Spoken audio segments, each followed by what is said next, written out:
حضرات مکرم، میرے آقا کریم نے جبریل سے پوچھا، جبریل تیری کوئی حاجت ہو بیان کر۔ جبریل نے کیا کہا؟ کیا یہ کہا کہ آقا آپ بھی کمال کر رہے ہیں، مجھ سے پوچھ رہے ہیں کوئی حاجت ہو بیان کروں؟ میں کوئی بیمار شمار تو رہتا نہیں کہ صحت کے لیے دعا کی التجا کروں۔ مجھے کوئی شہرت کا چسکا بھی نہیں ہے کہ ٹی وی چینلز یا اینکر پرسن سے پینگے بڑھانے کی کوئی صورت نکالوں۔ مجھے کوئی زمین جائیداد کا بھی ہوکا نہیں ہے کہ کوئی الاٹمنٹ کی فائل بنا کے سبمٹ کروں، اور مجھے کوئی حکومت اور اقتدار کا بھی چسکا نہیں ہے کہ الیکشن جیتنے کی کوئی پلاننگ کروں۔ مجھے کیا چاہیے؟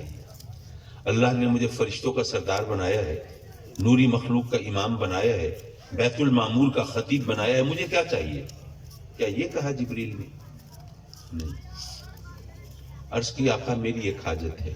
سبحان اللہ، ماشاءاللہ۔ کیا حاجت ہے؟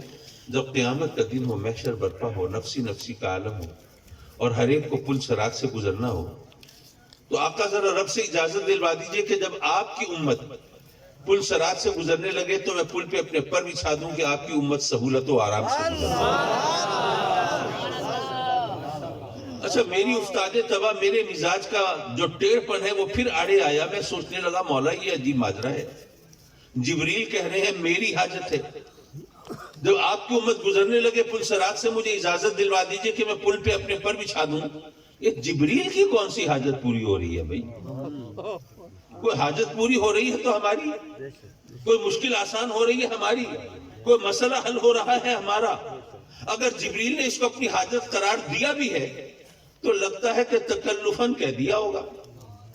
پوچھنے والے آخر آقائے دو جہاں ہیں، تو سرکار پوچھتے ہیں جبریل کوئی حاجت ہو بیان کر۔ اگر جبریل کہہ دیتے نہیں جناب بڑی مہربانی، بہت شکریہ، میری کوئی حاجت نہیں، تو یہ تو بڑی بے نیازی کا مظاہرہ ہو جاتا، بڑی کرکری ہو جاتی۔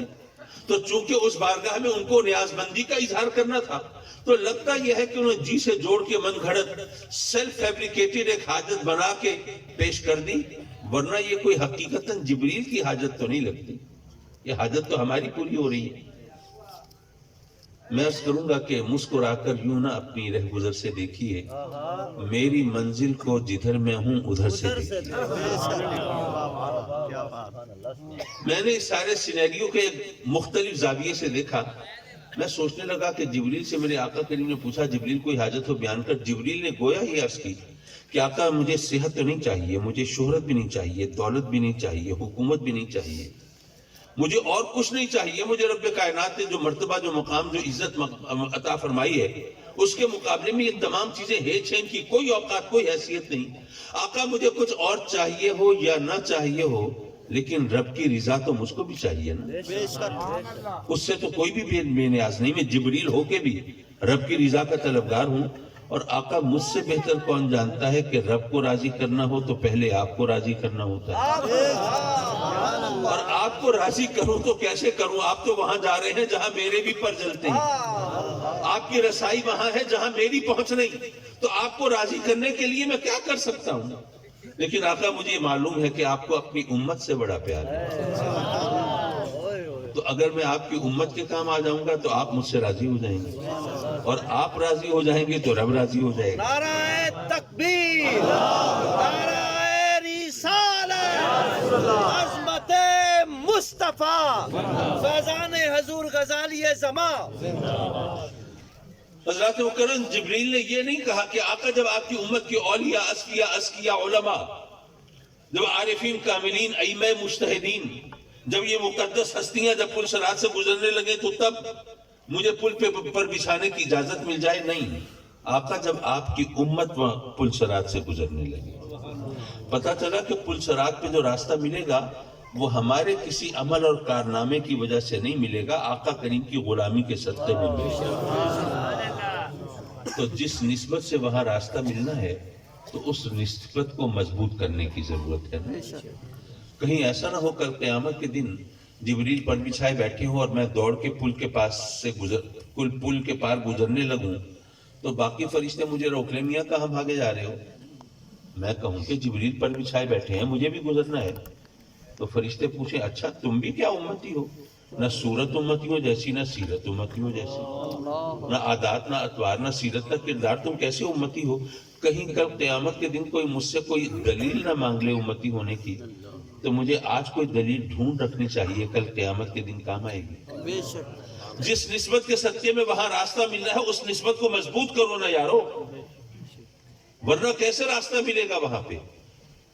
ویسے تو مجھے وہ بھی یاد ہے کہ ایک مولوی صاحب تقریر کر رہے ہوں، جمعے کا موقع ہو اور لوگوں کے دلوں میں خدا کا خوف پیدا کرنے کے لیے، رقت قلب کے لیے وہ قبر کا ذکر کر رہے ہوں، عذاب کا ذکر کر رہے ہوں، قیامت کا ذکر کر رہے ہوں، اور یہ تمام چیزیں رقت قلب کے لیے ضروری ہوتی ہیں، اور لوگوں کو بتاتے ہیں کہ دیکھو قیامت کا دن کیسا کڑا دن ہوگا، سورج بھی گویا سوا نیزے پہ ہوگا، اور ہر ایک کو اپنی پڑی ہوگی، نفسی نفسی کا عالم ہوگا، ماں کو بچوں کی فکر نہیں ہوگی، اور ایسے میں سب کو پل صراط سے گزرنا ہوگا.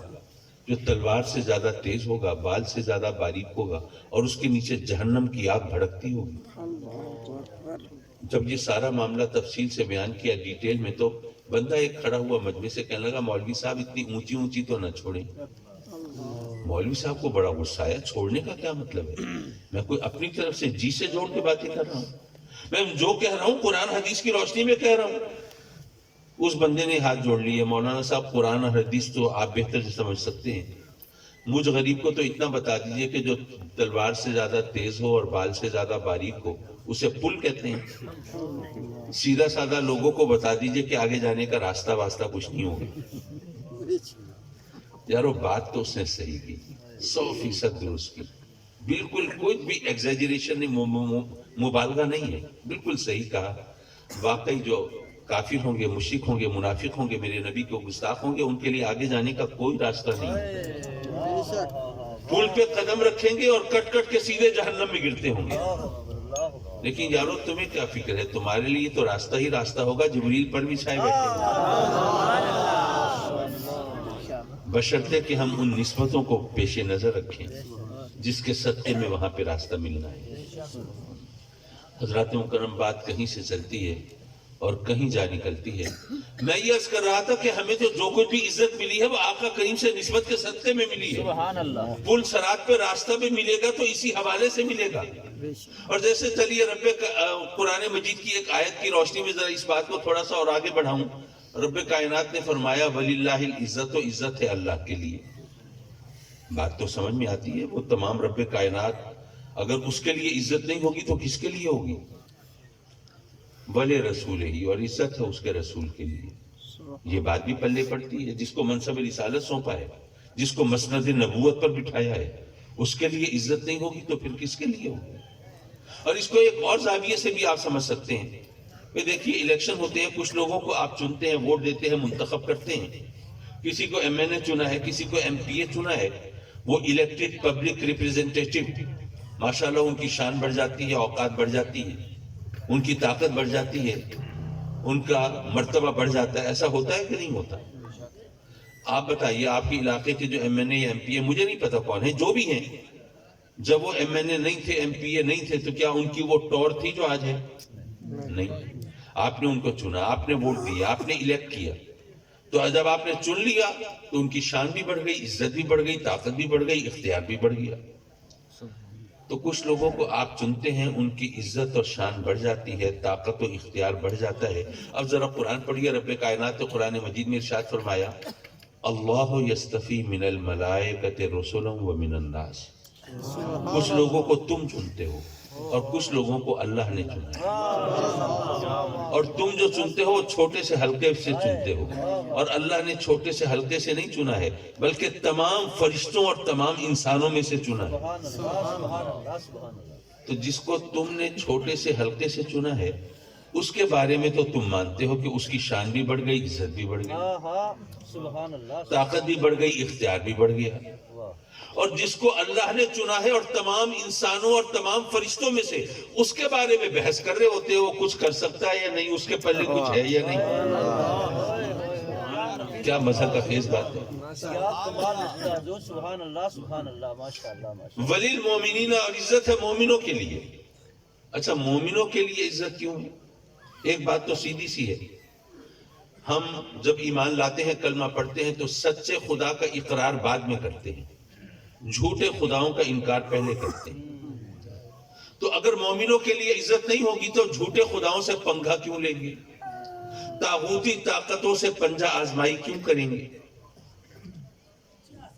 یہ بات تو واضح ہے، سامنے کی ہے، لیکن جو پوائنٹ میں ہائی لائٹ کرنا چاہتا تھا، جو نقطہ میں اجاگر کرنا چاہتا تھا، وہ دوسرا ہے۔ دیکھیے آج کل حالات بگڑ گئے، آج سے 40-50 سال پہلے بہرحال نسبتاً حالات بہتر تھے۔ اگر کوئی غریب ہوتا تھا لیکن متقی پارسا پرہیزگار ہوتا تھا تو اس کی عزت ہوتی تھی، اور کوئی دولت مند ہوتا تھا لیکن لوگوں کو پتا ہوتا تھا کہ راشی ہے، بدقماش ہے، بدماش ہے، قاتل ہے، دہشت گرد ہے، تو اس کی دل سے عزت نہیں کرتے تھے لوگ۔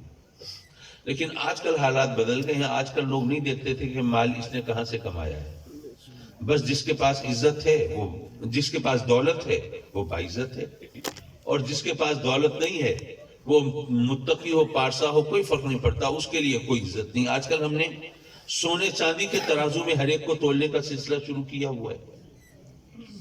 حضرات مکرم،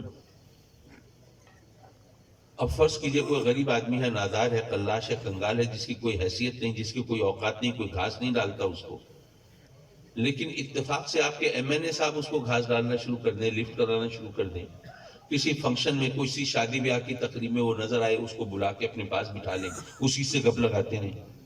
اسی طرح کہیں جاتے ہوئے بندہ نظر آئے، کوئی ریڑی والا ہے، تانگے والا ہے، غریب آدمی ہے، بے حیثیت بے اوقات شخص ہے، لیکن جناب اس کو لفٹ کرا رہے ہیں، کہیں جاتے ہوئے راستے میں نظر آیا تو گاڑی روک کے اس کو ساتھ بٹھا لیا اور لے کے چل پڑے۔ ایک دفعہ ایسا ہوا، لوگوں نے کہا اتفاق ہے، 2-4 مرتبہ ایسا ہوا، اتفاق ہے، 4-6 مرتبہ ایسا ہوا، لوگوں نے کہا اتفاق ہے، لیکن اگر ہر بار ایسا ہی ہوا تو لوگ کہیں گے بھئی ذرا خیال رکھنا، اب یہ پہلے والا وہ بے اوقات بے حیثیت غریب شخص نہیں رہا، اب یہ ایم این اے صاحب کی ناک کا بال ہو گیا ہے، اب ذرا اس کی اگاڑی پچھاڑی سے بچ کے رہنا، اس سے پنگا مت لینا، ورنہ تمہیں بھگتنا پڑے گا، ٹھیک ہے نا؟ پتہ چلا کہ کوئی ایم این اے، ایم پی اے، کوئی منسٹر، گورنر کسی سے قریب ہو جائے تو اس کی عزت بڑھ جاتی ہے، شان بڑھ جاتی ہے۔ کوئی ایم این اے، ایم پی اے، کوئی منسٹر کسی سے قریب ہو جائے اس کی شان بڑھ جاتی ہے، اور قرآن نے کہا النبی اولیٰ بالمومنین من انفسہم، میرا محبوب مومنوں سے ان کی جانوں سے زیادہ ان سے قریب ہے۔ تو یارو کوئی ایم این اے، ایم پی اے کسی سے قریب ہو جائے اس کی شان تو بڑھ جاتی ہے، اور جس سے اللہ کا محبوب قریب ہو وہ بے عزت کیسے رہ سکتا ہے؟ تو پتہ چلا کہ مومنوں کو عزت ملی ہے تو دراصل آقا کریم کے قرب کے صدقے میں ملی ہے۔ اچھا یہاں پر ایک اعتراض ہو سکتا ہے، اور میری حتی الامکان کوشش یہ ہوتی ہے کہ اپنے راستے کے کانٹے میں خود چنتا ہوا چلوں، کسی اور کو زحمت نہ دوں۔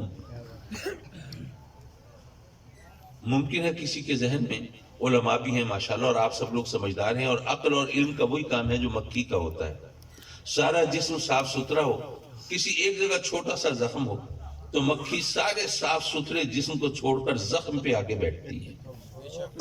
یہی کام عقل اور علم کا ہے، ساری بات سمجھ میں آتی ہو، کہیں ایک جگہ ذرا اعتراض کی گنجائش ہو تو سارا سٹیٹمنٹ، ساری تقریر، سارا بیان، ساری کتاب چھوڑ کے وہ اعتراض والی جگہ پہ عقل متوجہ ہوتی ہے۔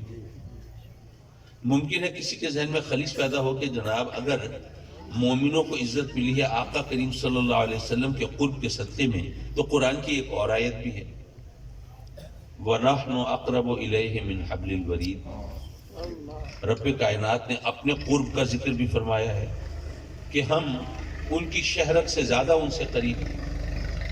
اپنے محبوب علیہ السلام کے قرب کے لیے تو ایمان کی شرط رکھی، النبی اولیٰ بالمومنین من انفسہم، لیکن اپنے لیے تو کوئی کنڈیشن، کوئی شرط نہیں رکھی۔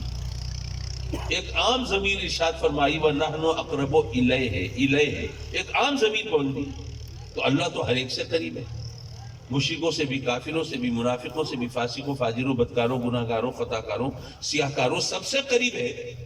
تو وہ جو سب سے قریب ہے، تو اگر مومنوں کو آقا کریم کے قرب کے صدقے میں عزت ملی ہے تو اللہ کافروں سے بھی قریب ہے، تو کافروں کو اللہ کے قرب کے صدقے میں عزت نہیں ملنی چاہیے؟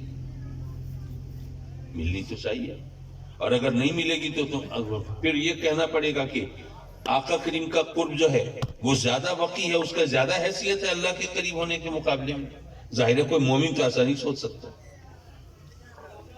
میں عرض کروں گا کہ جب سمجھتے تو آپ بھی ہیں، لیکن ذرا بات کبھی متوجہ کرنے کی ضرورت ہوتی ہے، بھئی اللہ تو ہر ایک سے قریب ہے نا، لیکن کیا آپ خود ہر ایک کو اللہ کا مقرب مانتے ہیں؟ نہیں. پتہ یہ چلا کہ قرب کا فلسفہ سمجھنے کی ضرورت ہے. واہ ماشاءاللہ. دیکھیے آپ میں سے 20 لوگ ایسے ہوں گے جنہوں نے آج پہلی بار مجھے دیکھا ہوگا. تو فرض کیجئے آپ میں سے ایک ایسا شخص جس نے پہلے مجھے دیکھا ہوا نہیں ہے، مجھے شکل سے جانتا نہیں، صورت سے پہچانتا نہیں، حلیے سے واقف نہیں، نام سنا ہے کہ حامی شیخ کاظمی ایک شخص ہے، ملتان میں رہتا ہے، غزالی زماں کا بیٹا ہے، اگر ایک رکا دے تو میرا مسئلہ حل ہو سکتا ہے. تو مجھ سے ملنے کے لیے ملتان جانا چاہتے ہیں آپ. تو میرا خیال ہے ملتان کے لیے آپ کو پاک پتن شریف سے کوچ مل جائے گی. آپ پاک پتن شریف پہنچے، کوچ اسٹیشن پر کوچ میں سوار ہوئے، مجھ سے ملنے کے لیے ملتان جانا ہے. اتفاق ایسا ہے کہ میں بھی اسی کوچ سے ملتان جا رہا تھا. سبحان اللہ. اب آپ مجھے شکل سے جانتے نہیں، صورت سے پہچانتے نہیں، آپ کو سیٹ بھی ملی میرے ساتھ بیٹھ کر مجھ سے ملنے ملتان تشریف لے جا رہی ہیں. سبحان اللہ. اب میرا خیال ہے کوئی 2.5 گھنٹے تو لگتے ہی ہوں گے، 2.5-3 گھنٹے. اب 2.5-3 گھنٹے آپ میرے ساتھ جڑے بیٹھے ہیں. ملتان کو اسٹیشن پہ پہنچے، اترے، مجھے تو اپنے گھر کا پتہ تھا، میں سیدھا گھر چلا گیا. آپ کو معلوم نہیں تھا، پوچھتے پوچھاتے پتہ معلوم کر کے آپ بھی پہنچ گئے. گھنٹی بجائی، میں باہر نکلا، آپ مجھے دیکھ کے حیران، میں پریشان. ہاں جی فرمائیے کیسے تشریف لائے؟ آپ نے کہا جی وہ دراصل حامی شیخ کاظمی صاحب کو بھیج دیجئے، ان سے ہے کام. میں نے کہا مجھ سے کام ہے؟ فرمائیے کیا کام ہے؟ آپ نے سر پیٹ لیا، آپ ہیں. اگر پتہ ہوتا تو اتنا پندھ کیوں کرتا، اتنا خرچہ کیوں کرتا، اتنا وقت کیوں ضائع کرتا، اتنا تھکتا کیوں؟ بھئی آپ سے ایک رکا ہی لینا تھا، چٹھی لینی تھی. پاک پتن شریف میں وہاں پر وہ کوچ اسٹیشن پہ کوچ کھڑی تھی، وہیں پہ آپ سے ایک گھگی لگوا لیتا، چاہ واپس چلا جاتا، ابھی تک تو میرا مسئلہ بھی حل ہو چکا ہوتا. 3 گھنٹے آپ میرے ساتھ جڑے بیٹھے رہے، کیا واقعی قریب تھے مجھ سے؟ قریب ہوتے تو کام کرا لیتے، رکا لے لیتے. پتہ یہ چلا کہ قریب ہونا نہ ہونا ایک برابر ہوتا ہے جب تک معرفت نہ ہو کہ کوئی قریب، جب تک علم نہ ہو، جب تک احساس نہ ہو، جب تک خبر نہ ہو، اس وقت تک قرب کا کوئی معنی نہیں ہوتا. اللہ تبارک و تعالیٰ نے بھی گویا یہ فرمایا کہ اے محبوب اگر تمام جہانوں کا رب میں ہوں تو بے شک رحمان بھی میں ہوں، رحیم بھی میں ہوں، لیکن تمام جہانوں کے لیے اپنی رحمت کو میں نے تیرے پیکر میں ڈھال دیا ہے اور تیری صورت میں مجسم کر دیا ہے. تو جہاں رب ہوگا وہاں رحمت تو ہوگی، لیکن ہر ایک کو تو نہیں پتا کہ تو اس سے قریب ہے. ہاں النبی اولا بالمومنین من انفسہم، جو مومن ہے نا ان کو پتا ہے کہ تو ان کی جانوں سے زیادہ ان سے قریب ہے.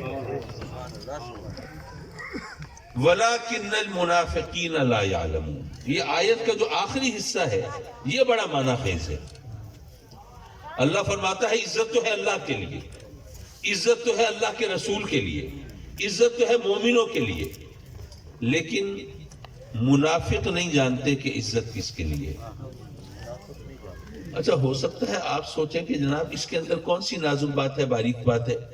بھئی سیدھی سی بات ہے، بڑا سیدھا سادہ صاف ستھرا جملہ ہے جس میں کوئی فلسفہ نہیں، کوئی پیچیدگی نہیں، کوئی گڑبڑ نہیں. اللہ نے فرمایا کہ اس عزت تو اللہ کے لیے، اللہ کے رسول کے لیے، مومنوں کے لیے، لیکن منافق نہیں جانتے کہ عزت کس کے لیے. اس میں کیا پیچیدگی ہے؟ میں عرض کروں گا کہ یہ قرآن ہے، اللہ کا کلام ہے، کسی شاعر کا کلام نہیں ہے کہ کوئی لفظ اس لیے لگا دیا ہو کہ شعر کا وزن پورا ہو جائے، یا کوئی لفظ محض اس لیے بول دیا ہو کہ جناب اس پہ داد زیادہ ملے گی، لوگ واہ زیادہ کریں گے. قرآن کا ہر حرف، ہر لفظ ہمارے لیے ہدایت کا کوئی نہ کوئی پہلو رکھتا ہے. اگر یہ بات ہے تو پھر سوچنے کا مقام یہ ہے کہ بے شک مولا تو نے فرمایا کہ منافق نہیں جانتے کہ عزت کس کے لیے ہے، عزت تو اللہ اور اس کے رسول کے لیے، مومنوں کے لیے ہے. لیکن مولا کافر بھی تو نہیں جانتے کہ عزت کس کے لیے ہے، مومن بھی نہیں جانتے، معاف کیجئے کافر بھی نہیں جانتے، مشرک بھی نہیں جانتے. لیکن مولا تو نے کافروں کا ذکر نہیں کیا، مشرکوں کا ذکر نہیں کیا، ذکر کیا تو منافقوں کا کیا. تو اس میں کوئی حکمت ہوگی نا، ہمارے لیے ہدایت کا کوئی پہلو ہوگا نا، ورنہ تو فرما دیتا کافر نہیں جانتے، مشرک نہیں جانتے. نہ کافروں کا ذکر کیا نہ مشرکوں کا، دونوں کو چھوڑ کر خاص طور پر منافقوں کا ذکر ہے. اس میں ہمارے لیے رہنمائی کا، ہدایت کا کوئی پہلو تو ہے، وہ کیا ہے اس پہ ذرا غور کر لیجیے. رب کائنات نے گویا یہ فرمایا کہ اے میرے بندو عزت تو اللہ کے لیے ہے، عزت تو اللہ کے رسول کے لیے ہے، عزت تو مومنوں کے لیے ہے، لیکن تم میں سے کچھ لوگ ایسے ہیں جو کلمہ پڑھتے ہیں، اپنے آپ کا شمار مومنوں میں کرتے ہیں، لیکن عزت کے لیے دنیا کے پیچھے بھاگ رہے ہو۔ وہ سمجھتے ہیں کہ عالی شان مکان میں رہیں گے تو بڑی عزت ہوگی، قیمتی سواری پہ چڑھیں گے تو بڑی عزت ہوگی، شاندار لباس پہنیں گے تو بڑی عزت ہوگی، کوئی بڑا عہدہ یا منصب ہوگا تو بڑی عزت ہوگی۔ بھائی تم کلمہ پڑھتے ہو اور تمہیں یہ نہیں پتا کہ عزت تو اللہ رسول کے دامن سے ملتی ہے، تو تم کلمہ پڑھنے کے باوجود عزت کے لیے اللہ رسول کو چھوڑ کے اگر دنیا کے پیچھے بھاگتے ہو تو زبان سے کلمہ پڑھتے ہو، حقیقتاً مومن نہیں ہو۔ اگر واقعی مومن ہوتے تو تمہیں پتا ہوتا کہ عزت کہاں سے ملے گی۔ حضرات مکرم، عزت دیتا وہ ہے، کوئی شک نہیں، سب کچھ اسی کے قبضے قدرت میں ہے، لیکن اس کی سنت یہ ہے عزت دیتا وہ ہے، لیکن دیتا اپنے محبوب سے نسبت کے صدقے میں ہے۔ جب قرآن مجید میں فرمایا کہ کنتم خیر امہ، یارو نہیں فرمایا کہ تم سب سے بہتر نمازی ہو، نہیں فرمایا کہ سب سے بہتر حاجی ہو، نہیں فرمایا کہ سب سے بہتر مجاہد ہو، نہیں فرمایا کہ سب سے بہتر روزے دار ہو، فرمایا تم سب سے بہتر امت ہو۔ تمہیں معلوم ہے نا امت تو نبی کی ہوتی ہے، تو تمہیں اگر فضیلت ملی ہے تو اپنی کسی عبادت زہد تقوی کی وجہ سے نہیں ملی، میرے محبوب کے امتی ہونے کے صدقے میں ملی۔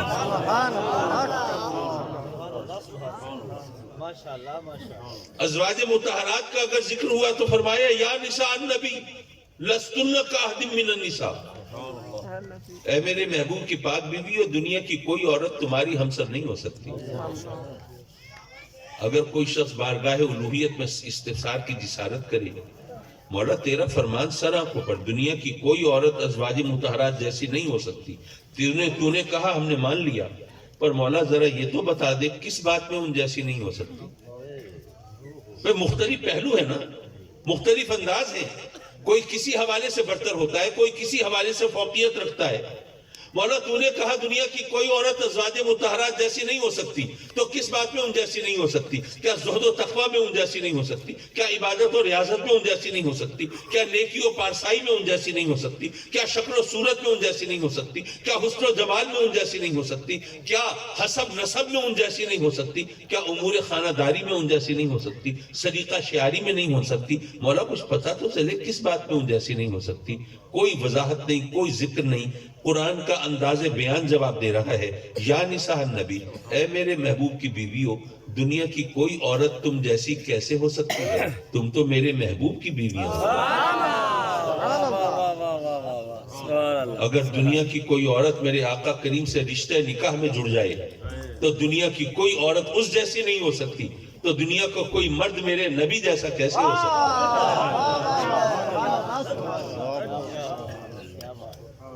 حضرات مکرم، میرے آقا کریم کا فرمان خیر القرون قرنی، سب سے بہتر زمانہ میرا زمانہ۔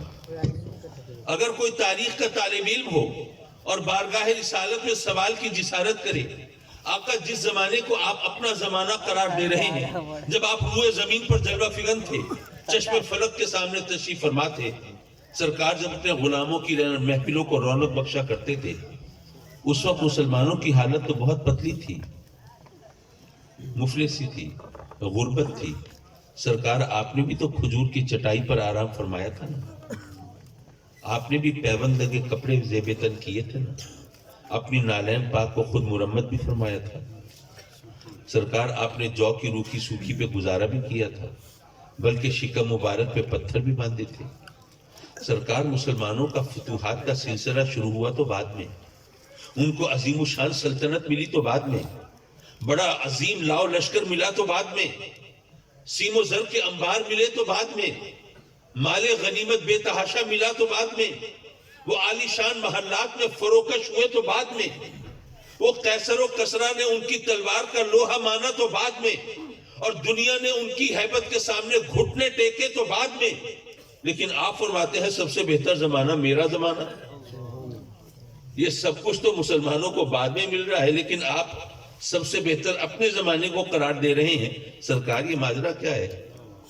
اگر کوئی سوال کرے تو میرے آقا کریم جواب عطا فرمائیں گے. اے میرے غلاموں، تم کیا سمجھتے ہو یہ فضیلت، یہ شرف، یہ عزت، یہ مرتبہ، یہ مقام کیا یہ درہم و دینار میں ہے؟ کیا سیم و زر کے انبار میں ہے؟ کیا سلسلہ فتوحات میں ہے؟ کیا عظیم الشان لاؤ لشکر میں ہے؟ کیا بہت بڑی حکومت و سلطنت میں ہے؟ ارے نہیں، یہ عزت، یہ عظمت، یہ شرف، یہ فضیلت، یہ دراصل سب مجھ سے نسبت میں ہے. میرا زمانہ سب سے بہتر کہ وہ میرا زمانہ.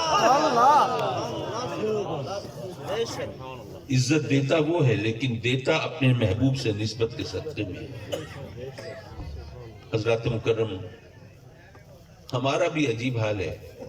میں اب اپنی گفتگو کے آخری لمحات میں ہوں. رب کی بارگاہ میں شکایتوں کے دفتر کھولے بیٹھے ہوتے ہیں. مولا وہ جو کافر ہیں، مشرک ہیں، منافق ہیں، وہ جو فاسق ہیں، فاجر ہیں، بدکار ہیں، مولا جو سرکش باغی ہیں، نافرمان ہیں، ان کو تو بڑا نوازا ہے. تو انہیں بڑا مال ہے، ان کے پاس بڑی دولت ہے، کیا کروفر ہے، تمتراک ہے، آنمان ہے، شان و شوکت ہے. کس طرح عیش و عشرت سے زندگی گزارتے ہیں. اور مولا ہم تیری بارگاہ میں سجدریز ہونے والے، تجھ سے بندگی کا رشتہ جوڑنے والے، تیرے محبوب کے نام کا کلمہ پڑھنے والے، مولا صراط مستقیم پر چلنے والے، ہم ترستی اور سسکتی ہوئی زندگی گزارتے ہیں. مولا یہی انصاف ہے. منکر تو عیش کریں اور چاہنے والے ترستے سسکتے رہیں. حضرات مکرم، آپ جانتے ہیں نا کہ ہمیں رب کائنات نے جو کچھ عطا فرمایا ہے ہمیں اس کا حساب دینا ہے اس کی بارگاہ میں. معلوم ہے نا؟ مال دولت ملی اس کا حساب دینا ہے، زمین جائیداد ملی اس کا حساب دینا ہے، کوئی عہدہ یا منصب ملا اس کا حساب بھی دینا ہے کہ اپنے عہدے کو، منصب کو، طاقت و اقتدار کو، اختیار کو ہم نے کس طرح استعمال کیا. ایک ایک چیز کا حساب دینا ہے. اگر اولاد ملی اس کا حساب بھی دینا ہے کہ اپنے بچوں کی پرورش ہم نے کس طرح کی تھی. رزق حلال پہ پالا تھا، ایک اچھا پکا سچا مسلمان بنایا تھا ان کو. ہر چیز کا حساب دینا ہے. اچھا فرض کیجئے میں آپ میں سے 2 افراد کو زحمت دوں، ایک کو 100 روپے دوں، دوسرے کو 10 لاکھ روپے دوں، پھر 2 ہفتے کے بعد پھر بلاؤں. ہاں بھئی تمہیں 100 روپے دیے تھے، کہاں خرچ کیے؟ ہاں بھئی تمہیں 10 لاکھ دیے تھے، تم بتاؤ تم نے کہاں لگائے؟ کیا خیال ہے کس کے لیے حساب دینا آسان ہوگا؟ 100 روپے تو آج کل حساب کتاب میں آتے ہی نہیں ہیں، اس کے لیے بہت زیادہ آسان ہوگا. یارو کیا پتا اسی محفل میں چند لوگ ایسے ہوں جو اپنی غربت کے ہاتھوں تنگ ہوں، پریشان ہوں، لیکن رب کائنات گویا ہی فرماتا ہو کہ یہ میرا بندہ پریشان تو ہے لیکن میں جانتا ہوں کہ چند روزہ زندگی اس پریشانی میں گزار لے تو یہ اس کے لیے بہتر ہے، ورنہ اگر میں نے اس کو مال زیادہ دے دیا تو اس کے لیے حساب دینا مشکل ہو جائے گا، اس کی آخرت بگڑ جائے گی. کیا پتا یارو اسی محفل میں کچھ لوگ ایسے ہوں جن کی غربت بھی در حقیقت ان کے لیے اللہ کی رحمت ہو. یہ وہ بہتر جانتا ہے. تو ہمارے لیے رحمت کیا ہے؟ ہم اس کی رضا میں راضی رہنا سیکھ لیں، ورنہ ہم تو اس کی بارگاہ میں مجسم رحمت کے واسطے دے رہے ہوتے ہیں. مولا تجھے ان کا واسطہ ہے، مولا ہمیں یہ بھی دے دے وہ بھی دے دے. میرا آپ سے سوال ہے کہ آپ جب رب سے مانگ رہے ہوتے ہیں، سوال کر رہے ہوتے ہیں، رحمت تو مانگنی ہے نا ہم سب کو. کون ہے جو رحمت سے بے نیاز ہوگا؟ تو لفظ تو رحمت کا بولتے ہیں، اس سے مراد کیا لیتے ہیں؟ رحمت کیا ہے؟ رحمت کوئی ایسی چیز ہے 4-6 پیکٹ ڈپارٹمنٹل سٹور سے رحمت کے خرید لائیں؟ یہ آج کل کورونا کی وجہ سے چکر چل رہا ہے، کیا پتا وہ پھر لاک ڈاؤن شروع ہو رہے ہیں تو جناب وہ رحمت کی شارٹیج ہو جائے، 10-20 کلو ذرا ایکسٹرا رحمت رکھ لیں گھر میں. یارو زبان سے رحمت کا لفظ بولتے ہیں، اس سے مراد کیا لیتے ہیں؟ میں اللہ والوں کی بات نہیں کرتا، وہ اللہ والوں کا اللہ سے جو رشتہ ہوتا ہے وہ خوب بخوبی جانتے ہیں. میں تو اپنے جیسے ایک عام آدمی کی بات کرتا ہوں کہ ہم جب اللہ سے رحمت مانگتے ہیں، مولا اپنی رحمت سے ہماری جھولیاں بھر دے، گوہر مراد دے دے، تو اس رحمت بول کے ہم کیا مانگ رہے ہوتے ہیں؟ ورنہ اللہ والوں کی سوچ کیا ہوتی ہے وہاں تک ہم نہیں پہنچ سکتے. وہ بنو امیہ کے ابتدائی حکمرانوں میں ایک شخص تھا جس کا نام تھا عبد المالک بن مروان. خانہ کعبہ کا طواف کر رہا ہے، اس کی نظر پڑی ایک نوجوان پر.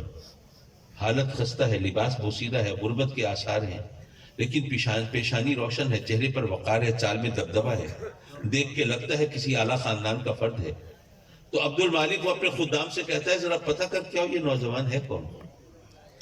وہ پتہ کر کے آتے ہیں, بتاتے ہیں کہ یہ نوجوان جو ہے حضرت عبداللہ بن عمر کا بیٹا ہے. کیا مطلب؟ یعنی سیدنا عمر فاروق رضی اللہ تعالیٰ عنہ کا پوتا ہے. جب اس کو یہ پتہ چلتا ہے اور فیسینیٹ ہوتا ہے, ذرا طواف کرتے کرتے ذرا قریب ہوتا ہے اس نوجوان کے اور اپنا تعارف کراتا ہے, میں عبد المالک بن مروان مسلمانوں کا حکمران. یہ ذہن میں رکھیے کہ یہ وقت وہ ہے کہ جب قیصر و کسریٰ وہ قصہ پارینہ ہو چکے ہیں, روم اور ایران وہ فتح کیے جا چکے ہیں, دنیا میں اس وقت واحد سپر پاور مسلمان ہیں. اب واحد سپر پاور کا حکمران اپنا تعارف کرا رہا ہے, کوئی معمولی بات تو نہیں ہے یار. میں عبد المالک بن مروان مسلمانوں کا حکمران, مجھے پتہ چلا کہ آپ عمر فاروق کے پوتے ہیں, تو میں نے چاہا کہ میں آپ سے کہوں آپ کی کوئی خواہش ہو میں پوری کر سکوں, میرے لیے تسکین کی بات ہوگی, عزت کی بات ہوگی. وہ نوجوان کھڑا ہوتا ہے, نظر بھر کے دیکھتا ہے اور کہتا ہے کہ دیکھیے اس وقت ہم خانہ کعبہ میں کھڑے ہیں, تو اللہ کے گھر میں کھڑے ہو کر اللہ کے سوا کسی اور سے مانگنا مجھے اچھا نہیں لگتا. اب ظاہر ہے اس بات کا کوئی اور جواب ہو ہی نہیں سکتا. عبد المالک نے جلدی جلدی طواف مکمل کیا, خانہ کعبہ سے باہر نکلا, اپنے خدام سے کہا کہ جب یہ نوجوان باہر نکلے پھر اس وقت اس کو میرے پاس لے آنا. انہوں نے ایسے ہی کیا. اب جو ملاقات ہو رہی ہے تو عبد المالک کہتا ہے کہ دیکھیے اب تو ہم اللہ کے گھر میں نہیں ہیں, باہر کھڑے ہیں, تو مجھے پتا چلا آپ عمر فاروق کے پوتے ہیں, تو پھر میرا جی چاہا میں آپ سے کہوں آپ کی کوئی طلب ہو, تڑپ ہو, خواہش ہو, کوئی امنگ ہو, کوئی خواب ہو, میں پورا کر سکوں تو میرے لیے بڑی عزت کی بات ہوگی, تسکین ہوگی, مجھے بڑی خوشی ہوگی. آپ بتائیں مجھے کچھ. اس نوجوان نے کہا کہ یا امیر المومنین یہ فرمائیے کہ آپ مجھے دنیا دے سکتے ہیں یا آخرت میں بھی کچھ حصہ ڈال سکتے ہیں. اس نے کہا دیکھو بھئی مجھے تو بادشاہت دنیا کی ملی ہے, درہم و دینار چاہیے, سیم و زر کے انبار چاہیے, زمین جائیداد چاہیے, کوئی جاگیر چاہیے, کوئی عہدہ, کوئی منصب, کسی صوبے کا گورنر لگنا ہو یا کسی شہر کا کوتوال یا قاضی مقرر ہونا ہو, میں یہ خدمت تو کر سکتا ہوں, آخرت میں کوئی حصہ ڈالنا تو میرے بس میں نہیں. اس نوجوان نے جو جواب دیا وہ ہم سب کی توقعات سے, خیال و خواب سے ہٹ کر. نوجوان کہتا ہے کہ اے امیر المومنین, دنیا تو میں نے اپنے رب سے کبھی نہیں مانگی, آپ سے کیا مانگا؟ اللہ اکبر. معاف کیجئے, میرے کہنے کا مطلب یہ نہیں ہے کہ ہمیں اب رب سے دنیا نہیں مانگنی چاہیے. وہ ہستیاں جو اتنی بے نیاز تھیں وہ تو پردہ کر گئی, ہماری نگاہوں سے اوجھل ہو گئیں. اب انہیں ڈھونڈ چراغ رخ زیبا لے کر اب وہ کہاں دکھائی دیتی ہیں. لیکن رب کائنات ہماری اوقات جانتا ہے, اس لیے اس نے ہمیں تو دنیا مانگنے کا بھی کہا. نہیں فرمایا کہ مجھ سے صرف آخرت مانگو, نہیں فرمایا کہ صرف ثواب مانگو, نہیں فرمایا کہ صرف جنت مانگو. فرمایا اے میرے بندو مجھ سے دنیا بھی مانگو, لیکن تمہیں کیا پتا کیا چیز تمہارے لیے بہتر ہے, کیا بدتر ہے, تمہیں کیا خبر. تو پک اینڈ چوز سے بچ کام لو کہ مولا یہ دے دے اور وہ دے دے, تمہیں کیا پتا.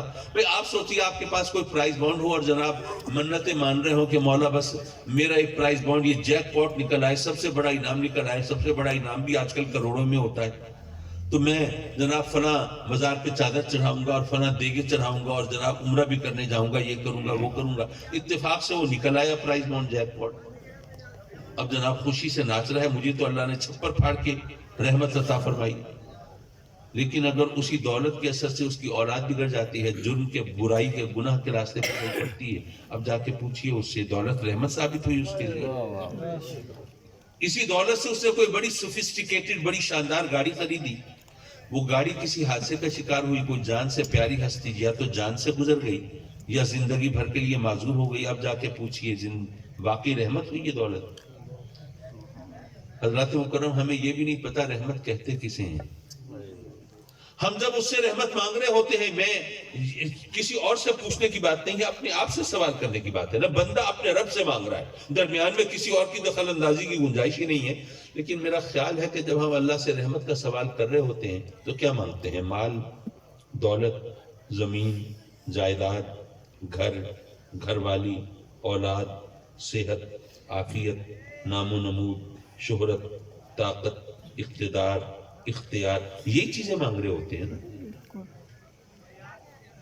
اگر یہی چیزیں ہیں اللہ کی رحمت, واسطے دے رہے ہوتے ہیں مجسم رحمت کے. اگر یہی چیزیں رحمت ہے تو معاذ اللہ معاذ اللہ معاذ اللہ, پھر مجسم رحمت کا دامن تو پھر اللہ کی رحمت سے خالی ہے. میرے آقا کریم کا انداز حیات دیکھیے نا، انہوں نے کس طرح زندگی گزاری. جس طرح میرے آقا کریم نے زندگی گزاری، اگر ہم میں سے کوئی اور شخص اس طرح زندگی گزارے پر مجبور ہو، وہ تو کہہ رہا ہوگا مولا میں کسی پکڑ میں آیا ہوا ہوں. ایسا ہی ہوگا نا. ہم نے رحمت کو سمجھا ہی نہیں. رحمت کہتے کسے یارو؟ اصل میں رحمت ہے اللہ کی رضا میں راضی رہنے کا نام. بے شک سبحان اللہ. اللہ نے وہ یہ فرمایا میرے بندوں مجھ سے دنیا بھی مانگو، لیکن کس طرح مانگو؟ اس نے خود سلیقہ سکھایا. ربنا آتنا فی الدنیا حسنہ وفی الآخرۃ حسنہ وقنا عذاب النار. مولا میں تو نہیں جانتا میرے لیے کیا چیز بہتر ہے، کیا بھلی ہے، کیا بری ہے، پر تو جانتا ہے نا. تو مولا مجھے دنیا کی بھی بھلائی عطا فرما، آخرت کی بھی بھلائی عطا فرما، اپنے عذاب سے بچا. تو جب تم اپنے رب کی رضا میں راضی رہنا سیکھ لو گے تو دنیا بھی تمہاری ہے اور آخرت بھی تمہاری ہے. وآخر دعوانا ان الحمدللہ.